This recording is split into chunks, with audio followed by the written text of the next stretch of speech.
तो सब लोगों ने दिवाली मना ली? बढ़िया। 90 पटाखे छोड़े या नहीं? हा? अरे पोस्टों के हिसाब से पटाखे छोड़ने थे। 90 पटाखे आपके। तो जहाँ हमारे टाइम में क्या होता था कि पहले 1 रुपए में एक पूरी बंडल आती थी पटाखे की, वो छोटे वाले। हाँ, वो जो कान में खुजली करने वाले से होते हैं ना, छोटे। हाँ, मतलब साइज यही थी लगभग, ऐसे वाले। ऐसे वाले छोड़ते हो क्या? अब भी आती है क्या? अब कितने रुपए की आती है? 10 रुपए की है। लेकिन आप एक बात बताओ, जो वो आप छोटे वाली छोड़ते थे और वो जो आपका क्रेज था उस समय, क्या अब वो इतने बड़े बड़े सोतली बम है उसमें वो आनंद आता है क्या आपको? नहीं, वो मजा थोड़ी आता आपको, नहीं आता ना। तो इसका मतलब इतिहास का विद्यार्थी या कोई भी सब्जेक्ट का विद्यार्थी हमेशा चैलेंज लेता है और वो छोटी चीजों में बड़ा मजा लेता है, राइट। बड़े चौतली बम आपको जो है वो ज्यादा प्लेजर नहीं दे सकते इंस्टीड ऑफ छोटे क्रैकर्स जो हैं। तो इस बार का जो दिवाली धमाका था फर्स्ट ग्रेड में, वो छोटे पटाखे वाला था जो घाव करे गंभीर। समझ रहे हो? तो अच्छा, मेरे को एक बात बताओ, आप लोग इंसान हो ना? अच्छा, ठीक है। इस चराचर जगत में बहुत सारी चीजें हैं जो सजीव हैं, उन सजीवों में भी आप इंसान रूप में सबसे बेहतर हो, राइट। इंसान रूप में भी आप राजस्थान के निवासी हो, ये बड़ी बात है। शांति प्रिय स्टेट है। मान लो कहीं और दूसरा स्टेट होता है तो वहां पे और भी समस्याएं हैं, कहीं टेररिज्म की समस्या है, कहीं सेपरेटिज्म की समस्या है, कहीं पे नक्सलिस्ट की समस्या है। राजस्थान में ऐसी कोई समस्या नहीं है in case instead of other state. जब आप कंपेयर करते हैं तो बहुत ही हम लकी हैं। तो पहली बात तो हम मान लो पाकिस्तान में पैदा हो जाते, जैसलमेर में जो पैदा हुए, बाड़मेर में पैदा हुए, थोड़ा सा इधर और उधर होते तो पाकिस्तान में हो जाते। थोड़े से तो बचे हो नहीं। या फिर जैसे मान लो ये इधर डूंगरपुर बांसवाड़ा वाले हैं, वो थोड़े से बच गए, मध्य प्रदेश में पैदा हो जाते। तो मैं इसलिए बता रहा हूं कि मध्य प्रदेश वगैरह जो है या बाकी जो गवर्नमेंट सेटअप में जो गवर्नमेंट एम्प्लॉय का डेकोरम है, वो बाकी स्टेट से ज्यादा बढ़िया राजस्थान का है। अभी वहां पे टीचर भर्ती का जो एनरोलमेंट मॉड्यूल है वो बहुत अलग है। वहां पे ऐसे रखते हैं जैसे कि गेस्ट फैकल्टी टाइप में, या फिर उनका वेतन कम होता है, प्रोबेशन भी काफी लंबे होते हैं, संविदा टाइप टीचर रखते हैं वहां पे। तो इसलिए गुजरात स्टेट हो चाहे एमपी हो, इन सबसे बेस्ट राजस्थान में सैलरी पैकेज है। तो आप लकी हो कि भारत में पैदा हुए, पाकिस्तान में नहीं है। दूसरा ये है कि आप भारत में भी आप राजस्थान में पैदा, और राजस्थान में भी आप लकी हो कि आप पढ़ने वाले जिलों में पैदा हुए हो। मतलब राजस्थान तो पूरा ही पढ़ने वाला है, तो कोई इश्यू नहीं है ये। तो दो लक आपके साथ हैं कि आप इंसान के रूप में पैदा हुए, और दूसरा आप राजस्थान स्टेट में पैदा हुए, भारत के निवासी, ये दूसरा गर्व है। आपका जिला जो भी है, फिर आपका स्टेट कौन सा है? राजस्थान किस में पड़ता है? भारत में। और भारत है नहीं, भारत हमारे दिल में है। मैंने कई बार आपको बताया, भारत हमारे दिल में। एशिया में ये सवाल मैं आपको थोड़ी पूछूंगा, आपका ये लेवल थोड़ी है। आप बड़े प्रकांड हो, विद्वान विदुषिया, तो मेरे हिसाब से आपके लिए ये सवाल ठीक नहीं था। तो तीसरी बात आगे ये है हमारी कि क्या आप लोग हार मानने के लिए तैयार हो? अच्छा, मतलब जब हम छोटे थे कबड्डी कबड्डी खेलते थे, या फिर क्रिकेट वगैरह, जो भी राउंड बैट, गिल्ली डंडा, जो भी ठिया लाठी, क्या क्या नाम है उनके, चाहे चीटिंग करके भी आपको जीतना पड़े, लेकिन जीतने की चाह आपके मन में थी। बहुत सारी चीजें जो हम जनरल लाइफ में देखते हैं, उससे हमारे जीन का पता चलता है। तो जीतना हमारी चाह है, कोई भी व्यक्ति हारने के लिए तैयार है नहीं। किसी एक व्यक्ति से लिखवा के ले लो, वो एप्लीकेशन लिख के दे दे, सेवा में श्रीमान प्राचार्य महोदय या फलाना देखना, मैं फेल होना चाहता हूं। ऐसे आई किसी की? नहीं आती ना। भगवान से कभी फेल होने के लिए मांगा आपने? भगवान से कभी दुख मांगे आपने? मांगने चाहिए, क्योंकि दुख तो मिलेंगे। नहीं नहीं, बिना मांगे जो चीज आए उसकी कदर नहीं होती है। इसलिए दुख जब आप बिना मांगे मिलते हैं तो आपको दुख होता है कि ये तो हमने मांगा नहीं था, इसलिए एक्स्ट्रा आया है। मांगने पे मिले उसमें मजा दूसरा है। अब आप मांगते हो कि भगवान मेरे को पास कर दे और मेरा ही कल्याण हो, दूसरे सब है वो गोड़ मोड़ घूमते रहे, तो भाई इस तरीके से आप सब कुछ अपने लिए मांग के आ गए हो, तो हर दूसरा व्यक्ति भी यही मांग रहा है, तो फिर वो मांगे टकरा जाती हैं, कॉलिजन होती है, स्पार्किंग होती है, बछीड़ उठते हैं, मतलब लाइटनिंग आती है, उसमें बिजली आती है। क्यों? यही है ना। त्योहार आराम से मनाया होगा, या उसमें भी कईयों ने किताब खोल के जमा रखा था काम? हाँ देखो, पढ़ाई का एक सबसे अच्छा सिस्टम ये है जो मैं आपको बताऊं, वास्तव में जब आप पढ़ो तो केवल पढ़ो ही, नाटक मत करना उसके लिए कभी भी। जैसे मान लो, फिर उससे क्या होता है, एक एक जैसे आपका एक ब्लैकआउट जैसा हो जाता है ना मामला कुछ, कि भाई एकदम आपसे एम्प्टी हो गए, खाली हो गए। खाली होने के बाद में जो ग्रीड होती है, जैसे भूख लगी होती है जबरदस्त वाली, तो खाने की बहुत अच्छी इच्छा होती है और हम बहुत ढंग से बेहतर खाते हैं। लेकिन जैसे आप लगातार खाए जा रहे हो, बिल्कुल रेस्ट नहीं है, तो फिर वो क्रेज नहीं होता है खाने का।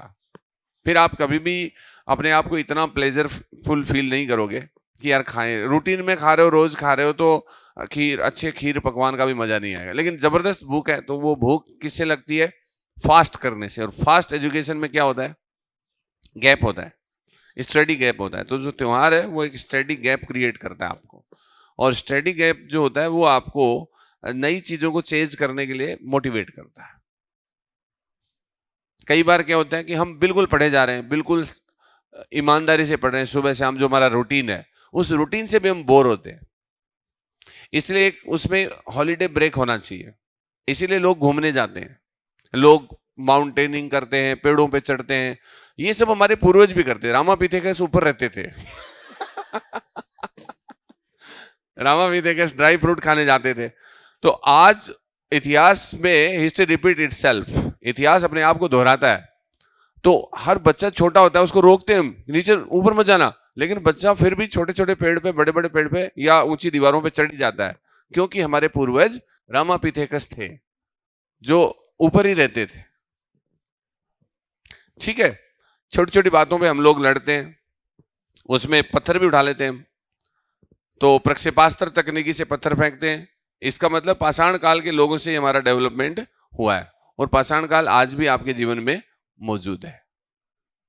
पाषाण काल की जो कलाएं हैं वो हैं कि नहीं है?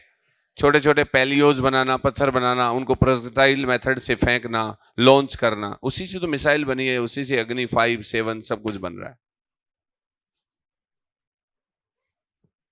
है कि नहीं? तो जैसे मान लो आपका शेड्यूल रहा 5-6 दिन का, आपका कोई गैप नहीं है, तो बिल्कुल आप बोरिंग आदमी हो। और बोरिंग आदमी को कुछ भी याद नहीं होता है, क्योंकि वो फिर उस शेड्यूल से पक जाता है। जैसे आप रोज रोटी वही सब्जी, तो आप शिकायत करते हो ना, क्या है रोज सुबह कड्डी और शाम को दाल है। भाई अक्सर हमारे पास तो यही होते हैं, या फिर मिर्च, तो उसमें थोड़ा सा चेंज करते ही थोड़ा सा अच्छा फ्लेवर खाने में लगता है। ऐसा पढ़ाई में भी होता है। लाइफ में हर चीज जो है वो प्रकृति के नियमों जैसी चलती है। जैसे प्रकृति के अंदर ऋतुएं बदलती हैं, जैसे दिन रात होते हैं, ठीक उसी प्रकार से हमारी लाइफ के डायमेंशन है वो भी चेंज होते हैं। तो हॉलीडे ब्रेक एक तरीके से बूस्ट होता है जब आप नेक्स्ट स्टेप पे जाते हो। नेक्स्ट स्टेज के लिए एक प्लान होता है, एक संग्रहण होता है। जैसे कि सांप वगैरह होते हैं, वो निर्मोचन में जाते हैं, आपको पता है ना, कैंचुली ले लेते हैं और फिर खाया पिया पचा के और फिर वापस तैयार होके आते हैं। मन डोले मेरा तन, ऐसे ऐसे नहीं डोलता है उनका बिल्कुल भी, बिकॉज उनमें एक पोटेंशियल होता है, वो एक गैप लेके आते हैं। अब रोज वही वो कर रहे हैं तो वो भी बोर हो जाते हैं। अब ये गैप क्रिएट कैसे करें? अच्छे पढ़ने वाले बच्चे को थोड़ा गैप क्रिएट खुद से करना पड़ता है, क्योंकि नहीं पढ़ने वाले के लिए तो गैप ही गैप है वो तो कोई इश्यू नहीं है, उसको तो पढ़ने के लिए काउंसलिंग करनी पड़ेगी पहले। लेकिन अच्छे पढ़ने वाले बच्चे को मूवी देखनी चाहिए, गाने सुनने चाहिए, चुगली करनी चाहिए। अगर मान लो पैसे खर्च करने का मूड नहीं है कि हम पैसे खर्च नहीं करें, हमारे फोकट में मनोरंजन हो जाए, तो फटाक से व्हाट्सएप निकाल लो कुछ टाइम के लिए और अपने जो भी साथी दोस्त हैं उनके साथ चैटिंग करो। अगर कोई नहीं इंटरेस्टेड है तो अच्छा सा स्टेटस लगाओ। जब सब लोग फेल होने का इंतजार कर रहे हैं तभी जीतने का मजा है, ऐसा स्टेटस लगाओ। जब हर कोई मेरी नाकामयाबी की उम्मीद किए बैठा है तब कामयाब होने का मजा ही कुछ हो रहा है।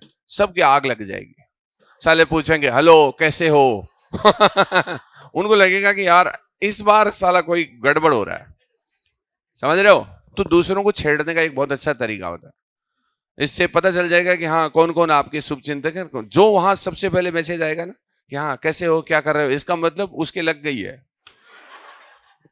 हाँ वो आपका जबरदस्त शुभचिंतक है, ये पता भी चल जाएगा। कई बार आप ऐसा लगो कि दुनिया में कोई किसी का नहीं है, ऐसे डाल दो स्टेटस, फिर देखो हाँ फिर आपके लिए ऑटोमेटिक आपके जो चैट प्लेयर्स हैं वो मिल जाएंगे आपको जरूरत नहीं है उसकी।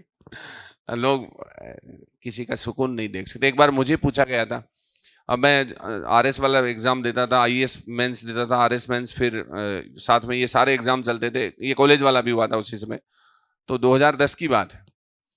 तो जैसे मेरा कॉलेज वाला रिजल्ट पहले आया था, तो ये रिजल्ट आया 4 अगस्त को और आरएस वाला आया सितंबर को।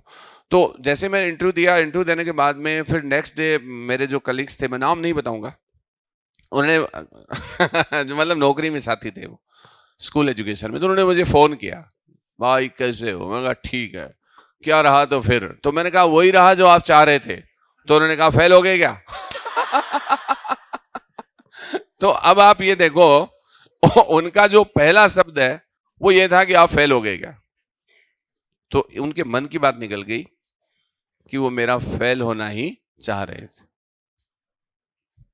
समझ गए?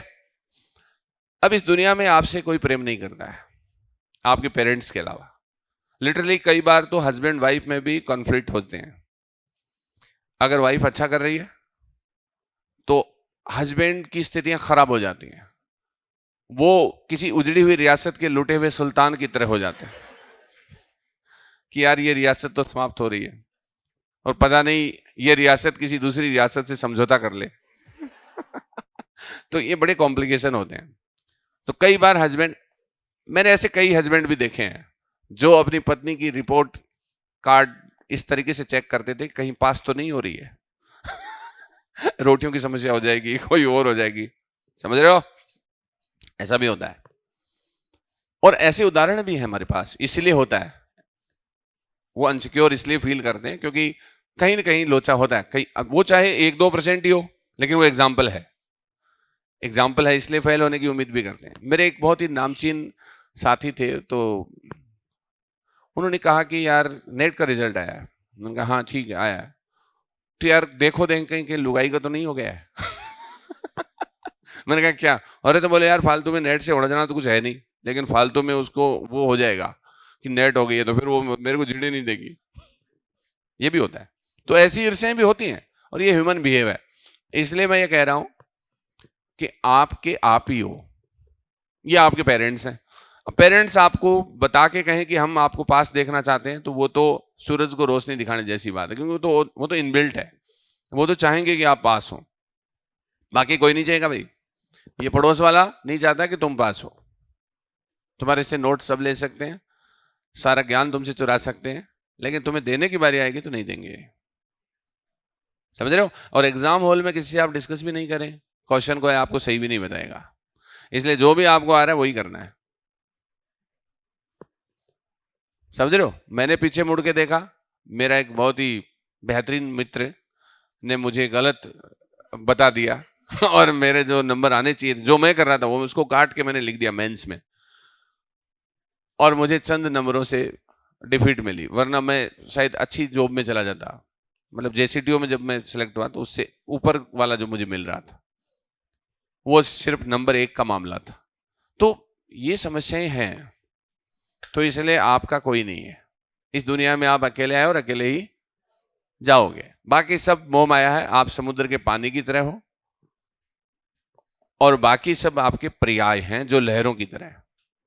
लहरें उठती हैं, खत्म होती हैं, ऐसे ही दोस्त साथी नाते रिश्तेदार आते रहते हैं और जाते रहे, और वो आपके साथ तभी रहना पसंद करेंगे जब आपने वो मोहब्बतें फिल्म देखी होगी, उसमें वो शेट्टी ना, शिल्पा शेट्टी की बहन, हाँ, तो वो नारायण शंकर वाला जो गुरुकुल है उसके उधर एक लड़कियों का कॉलेज भी है। तो वहां पे वो पता नहीं उसको कुछ बोल देती है ऐसे वैसे, तो उसको थोड़ा नीचा दिखाती है लड़के को, वो पैसे वाले बाप की लड़की है। फिर वो स्टाइल मार के आता है कि मेरा बाप तेरे वाले से ज्यादा पैसे वाला है और चाहे तो तेरे बाप को मेरे यहाँ पे नौकर रख सकते हैं वो। फिर वो लड़की कन्विंस हो जाती है और वो कहते हैं आई एम सॉरी, उसे पता लगता है कि ये फाइनेंशियल फ्रीडम दे देगा उसको, समझ गए? तो इस तरीके से मतलब रिश्ता बदल गया है। तो इससे इस उदाहरण, वो एक छोटा उदाहरण फिल्म का सही, लेकिन ये वास्तविकता है। फाइनेंशियल फ्रीडम अगर आपके पास में हो, वित्तीय स्वतंत्रता, इसका मतलब होता है कि आप किसी पे डिपेंड नहीं है। स्पेशली लड़कियों के वो हासिल करना जरूरी है, वरना ब्यूटी पार्लर तक के पैसों के लिए आपको मोहताज होना पड़ेगा किसी के चेहरे की तरफ, और वो आपको तरह तरह के वो देंगे कि नींबू घर ही लगा ला है, मैं काट देता हूं खीरा, आंखों पे रख लेना, वेलकम के मजनू भाई की तरह, वो उदय भाई की तरह, उदय शंकर की। बातें तो आसान है वैसे, लेकिन आपको फील होगा, ये बात तो सही है, घर में भी वो खीरा काट के रख लोगे तो वही वो करेगा ब्यूटी पार्लर वाला, लेकिन आपको फील होगा। अच्छा, फील होगा तो आपको बैड फीलिंग आएगी तो आपके हार्मोन डिस्टर्ब हो जाएंगे, उससे आपको कई समस्याएं हो जाएंगी। हैप्पीनेस इंपॉर्टेंट है, और हैप्पीनेस के लिए फाइनेंशियल सिक्योरिटी इंपॉर्टेंट है, और फाइनेंशियल सिक्योरिटी के लिए अच्छी मेहनत जरूरी है। अच्छी मेहनत इसलिए जरूरी है क्योंकि नौकरी जरूरी है, और कोई हमारे पास चारा है नहीं, हम उद्योगपतियों के बेटे हैं नहीं, हमारे पास कोई ऐसी मशीनरियां नहीं है या कोई ऐसी जमीनें भी नहीं है जिनको लेकर हम अपना भविष्य तलाश लें, कोई होटल मोटल खोल लें या कोई बार वार खोल लें।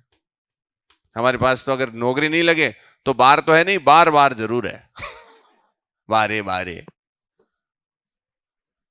तो पढ़ाई करो, मनन करो, डिस्कशन करो, उसके बाद में जरूरी हो तो टेस्ट दो। हाँ, टेस्ट देने का मजा तभी है जब आपकी कंसेप्ट क्लियर है, वरना डिप्रेशन आता है उससे। भाई आपने पढ़ाई की नहीं, टेस्ट में क्वेश्चन आ रहे हैं, आप नहीं कर पा रहे हो, तो आप नंबर से असेसमेंट होगा तो आप कहोगे कि यार मैं तो पढ़ा था, फिर आप खुद से झूठ बोलोगे कि मैं पढ़ा था लेकिन मेरे अच्छे स्कोर नहीं है, जबकि वास्तविकता यह है कि आपको पता है कि आप नहीं पढ़े थे। और वो एग्जामिन करने का यही तरीका होता है, क्योंकि टेस्ट बार बार आयोजित नहीं होते हैं, तो टेस्ट अगर आयोजित होंगे तो उससे पहले आपकी तैयारी पूरी जरूरी है। स्थायी रूप से याद करने का तरीका बार बार रिपीटेशन है। मैटर को जितना ज्यादा बदलोगे उतने नुकसान में जाओगे, क्योंकि नई चीजें नई फ्रेमिंग की तरह होंगी।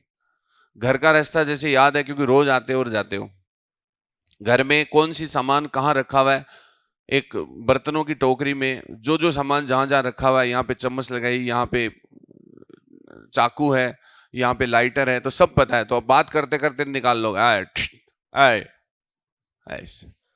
लेकिन नई जगह जाओगे और वहां कहेंगे चाकू, तो कहें चाकू कहाँ पे है बताना, 1 2 3 4 ऐसे फोन कर करके पूछोगे। तो एक कंटेंट को आप 10 बार पढ़ो बजाय आप कई कंटेंट को एक एक बार पढ़ो, ये सबसे बेस्ट तरीका है। तैयारी को प्रश्नों के साथ बदलना नहीं है, नई चीजें आती हैं तो उनको एक बार देख लो ग्रहण करते हुए, लेकिन उसमें फंसना नहीं है। कई बच्चे क्या होते हैं, एक प्रश्न नहीं आया तो उस जैसे हजारों प्रश्न ढूंढने का दुस्साहस करते हैं, जो उस नेक्स्ट एग्जाम में वो प्रश्न आएगा ही नहीं, और उसके लिए रो रहा के और इतना समय खराब कर रहे हो, इतने कंफ्यूजन होते हैं। बहुत है भाई पढ़ने के लिए, नहीं आ रहा साइड में कर दो, नेगेटिव मार्किंग इसीलिए तो रखी गई है, कंफ्यूजन है तो आउट करो ना उसको। तो सिंपल सी तैयारी के साथ में भी आप अच्छी रैंक स्कोर कर सकते हो, और किए हैं बच्चों ने।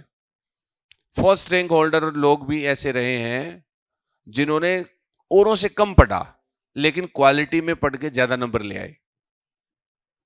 भवानी इसी का उदाहरण है, जो पिछली बैच का टॉपर है, फर्स्ट रैंक होल्डर जो है। तो ये समस्याएं तब आती है जब हमारा खुद पे भरोसा नहीं होता। वास्तविकता तो ये है, देखो जिन बच्चों ने सिंसियरली पढ़ाई की उन सबकी नेट हो गई। ये बात मैं इस मंच से कई बार बोलता था, फिर भी कुछ बच्चों ने इसको हल्के में लिया, कुछ ने एग्जाम ही नहीं दिया। तो नेट का एग्जाम आपके घर तो आएगा नहीं, वो दे के आना पड़ेगा। गैप लेने का तरीका यही है कि आप पढ़ाई करो, मनन चिंतन करो, बढ़िया फुल हो जाओ तो फिल्म देखने जाओ। अब आप पहले से टूटे हुए हो, एकदम मन में कुछ ही चल रहा है, फिर आप फिल्म देखने जाओगे तो वहां भी रोओगे ही। तो यहां से एकदम पूरे पैक होने के बाद आप मूवी में जाएं, मूवी में अपना प्लेजर ढूंढें, अपना हिडोनिज्म या अपना जो आनंद है, सुख है, उसकी तलाश करें। वहां पे दो चीजें होंगी, एक तो आपको फाइनेंशियल लॉस होगा, मतलब आपको पैसे लग जाएंगे। आजकल तो मूवी देखने का मतलब है 500 रुपए तो कम से कम है एक आदमी, 200-250 का तो वो थोड़ा बहुत वो घासन फूसन भी खा जाएगा, समझ रहे हो। और किसी के साथ चले गए तो अच्छे वाली पार्टी बन जाएगी, ठीक है। उसके बाद में जो लॉस होगा, फिर टाइम का लॉस हुआ, तो आपको एक खींच होगी खुद से कि मैंने समय बर्बाद किया, धन बर्बाद किया, और फिर आपको स्टार्टअप मिलेगा उससे जबरदस्त कि हाँ यार अब मुझे पढ़ना चाहिए। तो जैसे गांधी का जो संघर्ष था उसमें यही था, संघर्ष विराम संघर्ष। जैसे उन्होंने नॉन कोऑपरेशन मूवमेंट किया 20 से 22 तक, फिर उन्होंने एक विराम ले लिया और वो वापस एक्टिव कब होते हैं, 30 में, 30 से 34 तक। उसके बाद में फिर एक बड़ा आंदोलन चलाने के लिए उन्हें फिर से एक गैप चाहिए था 1942 में। उसके बीच में छोटे मोटे हैं लेकिन ज्यादा नहीं। तो ये आवश्यक होता है, ये एक तरीके से हॉलीडे गैप जो होते हैं स्टडी के लिए बहुत ज्यादा इंपॉर्टेंट होते हैं। दूसरा, एक बार 10 बार पढ़ो ना आप किसी कंटेंट को, उससे बेटर है आप उसको एक बार पढ़ के फिर उसका मेडिटेशन करो। आप किताबों को साइड में रख के उसके बारे में सोचो कि मैंने क्या पढ़ा है, और आप खुद से सवाल करो कि हाँ हड़प्पा सभ्यता का क्षेत्रीय विस्तार क्या है। तो वहां से आप उत्तर से दक्षिण इतना है और पूर्व से पश्चिम इतना है, इतना इसका एरिया है, ये इसका शेप है और फलाना ढीकड़ा। ये 2 4 5 जो कीवर्ड्स हैं वो आपके दिमाग में होने चाहिए। अब एग्जाम में छोटे छोटे प्रश्न स्किप हो जाते हैं, वहीं पे इंसान फेल है। दुर्लभ प्रश्न करने वाला बच्चा ना तो कंपटीशन का प्रतिभागी है उस सूरत में अगर उसके सामान्य प्रश्न गलत हैं। तो अगर सामान्य प्रश्न सभी सही हैं और वो एवरेज से ऊपर कर रहा है, फिर वो दुर्लभ प्रश्नों को अटेम्प्ट कर पा रहा है, तो वो मेरिटोरियस है। लेकिन इसमें ज्यादातर समस्या यही होती है कि जो बच्चा बहुत सिंसियरली काम नहीं कर रहा है, कॉन्फिडेंस लूज है। जैसा कॉन्फिडेंस का मतलब आत्मविश्वास, आत्मविश्वास का मतलब आपके सब्जेक्ट की फ्रेमिंग क्लियर नहीं है, आप सब्जेक्ट को गलत तरीके से याद करने की कोशिश कर रहे हो। भाई जैसे जुराब है, जुराब को पहनने का सबसे बेस्ट तरीका क्या है, उसको फोल्ड करके ऊपर से करके ऐसे करो। अब आप पूरे जुराब को खींच खींच के पहनोगे ना तो जुराब पहनने में टाइम भी लगेगा और जुराब खराब भी हो जाएगा, थोड़े दिन में आपको दूसरा जुराब लाना पड़ेगा। तो यही बात आपकी पढ़ाई में भी है। अब सही टेक्निक नहीं यूज करोगे तो आप भले ही चाहे 10 साल से बैठे हो और चाहे आप 15 साल से बैठे हो, कोई फर्क नहीं पड़ता है। इस टेक्निक का मतलब तकनीकी, और तकनीकी का मतलब है कि आपके दिमाग में उसकी मूवी बननी चाहिए, फिल्म। कि जैसे चंद्रगुप्त मौर्य है, उसका स्वर्ण बेलगाला गया, तो आपको ऐसे लगना चाहिए चंद्रगुप्त मौर्य स्वर्ण बेलगाला कर्नाटक की तरफ जा रहा है, तो आपके दिमाग में एक उसका पिक्चर भी मूव होना चाहिए कि वो साउथ में जा रहा है। जरूरी नहीं है कि वो आप उसको ऐसा दिखाने लग जाओ कि वो बीच बीच में ऐसे टहनियां आ रही हैं तो उसको भी दूर कर रहा है, बीच में ऐसे निकाल रहा है, बीच में उसको जो है मक्खियां खा गई या टांटियों खा गो तो उसके लिए वो कोई लूण लगा रहा है, ऐसा नहीं करना है। लूण का मतलब नमक साल्ट। तो भैया कहने का मतलब है कि लाइफ एक मूवी की तरह ही है। मूवियां हमारे समाज का प्रतिबिंब भी होती हैं। इंडियन सिनेमा इंडियन कल्चर को रिप्रेजेंट करता है, फॉरेन सिनेमा फॉरेन कल्चर को रिप्रेजेंट करता है। हमारे लोग इमोशनल हैं, भावनात्मक हैं। एशियन लोग हैं वो भावनात्मक होते हैं, बौद्धिक कम होते हैं, और विदेशी हैं वो बौद्धिक ज्यादा होते हैं, भावनात्मक कम होते हैं। तो आपको अपनी समझ से भावनाओं को काबू में रखते हुए अपनी बुद्धि को इग्नाइट करना है, इंटेलेक्चुअल माइंड में अपने प्लान को एग्जीक्यूट करके बना के और फिर उसको इमोशनल माइंड से एग्जीक्यूट करना है। और इंटेलेक्चुअल माइंड का मतलब ये भी है कि जैसे मान लो आप कुछ ऐसे भी है, मैं ये कह रहा हूँ कि गैप इतना भी नहीं ले लें कि जैसे आज कहीं से शादी का निमंत्रण आया और आप वहीं पे टंग लिए, फिर आया वहीं पे चले गए, वहीं पे चले गए, कहा साहब मैं तो वो हॉलीडे गैप मेंटेन कर रहा हूँ। तो हॉलीडे गैप तो मेंटेन तब होता है जब आपका एक तरीके से 7 दिन का शेड्यूल हो जाए और फिर आप बोर हो जाएं इस सिस्टम से, तो आप करें। एक ये होता है कि जैसे पर डे में भी आप, ये कईयों का बच्चों का ये रहता है कि हम कितने घंटा पढ़ाई करें, तो कितने घंटा पढ़ाई करें इसका कोई यूनिवर्सल रूल नहीं होता है, और कब करें ये भी कोई यूनिवर्सल रूल नहीं है। इतना जरूर है कि आप 1 घंटे के बाद में एक गैप ले सकते हैं, छोटा सा, जो आप बैठे बैठे ले लें। जैसे पढ़ के रिलैक्स हो गए, फिर आपने जो पढ़ा उसको सोच के देखें, वही गैप है। इतने में क्वालिटी भी कंसर्न हो जाएगी, आपकी जो है रिटेन हो जाएगी, रिस्टोर हो जाएगी, और साथ में आपको एक छोटा सा एक गैप भी मिल जाएगा। या फिर आप हल्के से टहल के आ जाओ, कोई दिक्कत नहीं, जब आप कहीं टहलने की स्थिति में हो। तो अगर 2 या 3 घंटे से आप बैठे हो तो आपको निश्चित रूप से 5 मिनट की छोटी सी वॉक जरूर करनी चाहिए, जिससे आपकी ब्रीदिंग वगैरह है वो प्रॉपर रहेगी। अदरवाइज तो क्या है कि जैसे कुछ बच्चे अंडरग्राउंड में लाइब्रेरी वगैरह में लगे रहते हैं, तो उनके ऑक्सीजन लेवल ही कम हो जाता है और उनको पता ही नहीं रहता वो पढ़ रहे हैं या घूम रहे हैं। अब ऐसे बच्चों को याद कम होता है, क्योंकि लाइफ में जो बॉडी को सपोर्ट चाहिए उसको ज्ञान थोड़ी चाहिए। बॉडी की स्वस्थता के लिए तो उसको ब्लड सर्कुलेशन प्रॉपर चाहिए, ब्रीदिंग चाहिए, ऑक्सीजन चाहिए, पानी चाहिए टाइम टू टाइम। तो बॉडी की तो न्यूट्रिशन है या जो सप्लीमेंट्स है वो दूसरे हैं, और वो बॉडी आपकी प्रॉपर रहेगी तो ये आपका दिमाग काम करेगा। आप भूखे मर रहे हो और फिर मन में कुछ और चल रहा है, तो आप उससे फ्री हो एकदम से, और आप तंदुरुस्ती से बैठे हैं ये करके कि समय इतने टाइम पढ़ना ही है। अब उस समय आपके कोई व्हाट्सएप के ऊपर कोई मैसेज आ गया, टू बोल गया, इतने में आपका तो गया काम से। यहाँ देख लो, वो कई बच्चे क्या करते हैं, ऐसे करते हैं, हाँ ठीक है, तो फिर 1857 की क्रांति में मालेसन ने उससे कुछ नहीं होता है, ये बकवास पढ़ाई है। इससे बढ़िया आप सो जाओ। हाँ, क्योंकि ये क्वालिटी वाली पढ़ाई नहीं है। आप जब पढ़ो तो आपको पता ही नहीं रहना चाहिए कि आप हो गया। स्वस्थ रहो, स्वयं में स्थित हो जाओ। जैसे मैडम क्यूरी जो थी, जिसने रेडियम की खोज की थी, उसके चारों ओर बच्चों ने इतना बड़ा पिरामिड बना दिया था मेज और कुर्सियों का, कि उसको पता ही नहीं चला कि बच्चों ने उसके चारों ओर इतना बड़ा जो है सिस्टम है उसको उसकी चुनाई कर दी एक तरीके से, पता ही नहीं चला उसको। तब उसने रेडियम की खोज की थी, तब उसको नोबेल प्राइज मिला था। तो चीजें सुनने में तो आसान लगती हैं लेकिन इतना होता नहीं है। ठीक है, तो मेरा ये मानना है कि ये आपके लिए दिवाली धमाका ठीक रहा, और बाकी हम बाद में भी ऐसे छोटी मोटी उछल कूद करते रहेंगे। धन्यवाद।